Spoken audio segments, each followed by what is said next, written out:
I stepped into my house at an hour I wasn't expected. The kind of hour that strips away masks.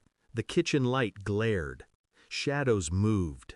And then I saw it, my son's hair twisted in the grip of a man in plain clothes. "Your father stole from us," he hissed, dragging my boy closer to the knife edge of fear. "We're going to take it out of your skin," their leader smirked. A detective, badge still clipped to his belt like irony. Daddy's gone. No one's coming. He didn't hear me cross the threshold, didn't see my reflection in the glass behind him.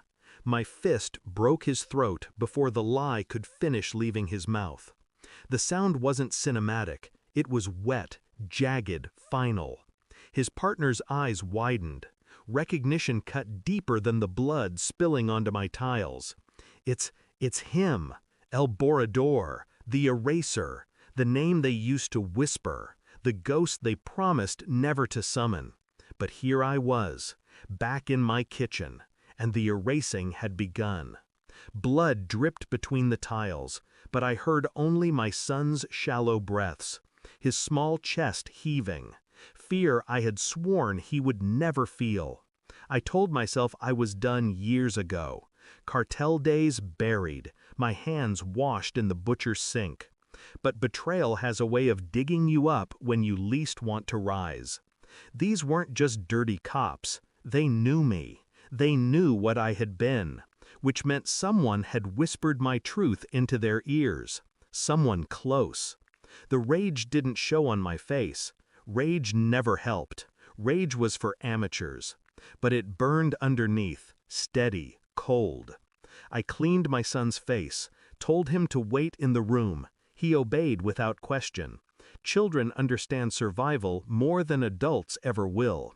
And then I began thinking, not as a father, not as a butcher, but as the man I used to be, the eraser. I didn't confront anyone outright, not yet.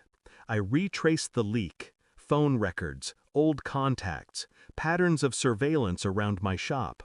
The noose had been tightening for weeks, I realized. Cops who weren't cops, questions asked in whispers, men parked too long in cars that didn't belong to the neighborhood.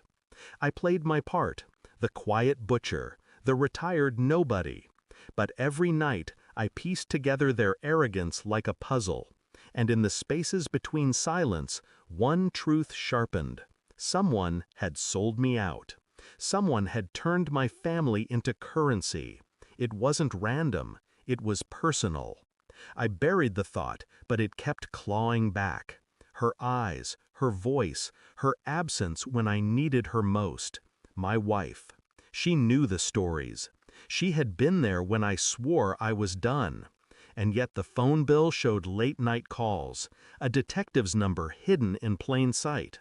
The betrayal didn't shock me, not really. What hurt was the simplicity of it, the greed, the stupidity of believing I had really become just a butcher. The evidence was undeniable.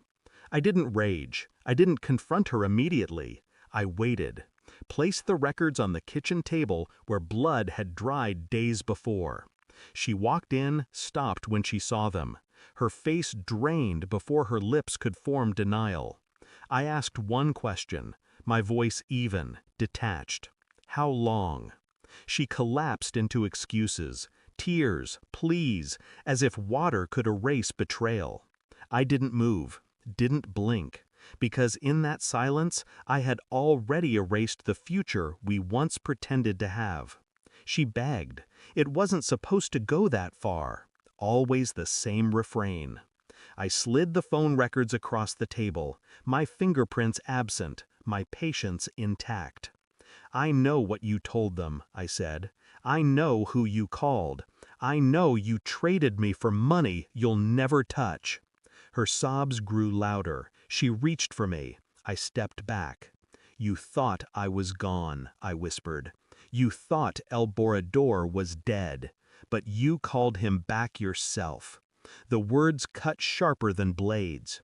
Her collapse wasn't physical, it was psychological. She realized the truth too late. She hadn't betrayed a butcher. She had betrayed the man the world once feared. I didn't scream, I didn't strike, I simply turned and left her with the silence. Because silence is the heaviest weapon. It lingers long after blood dries. My son slept, curled against the stuffed animal he hadn't outgrown.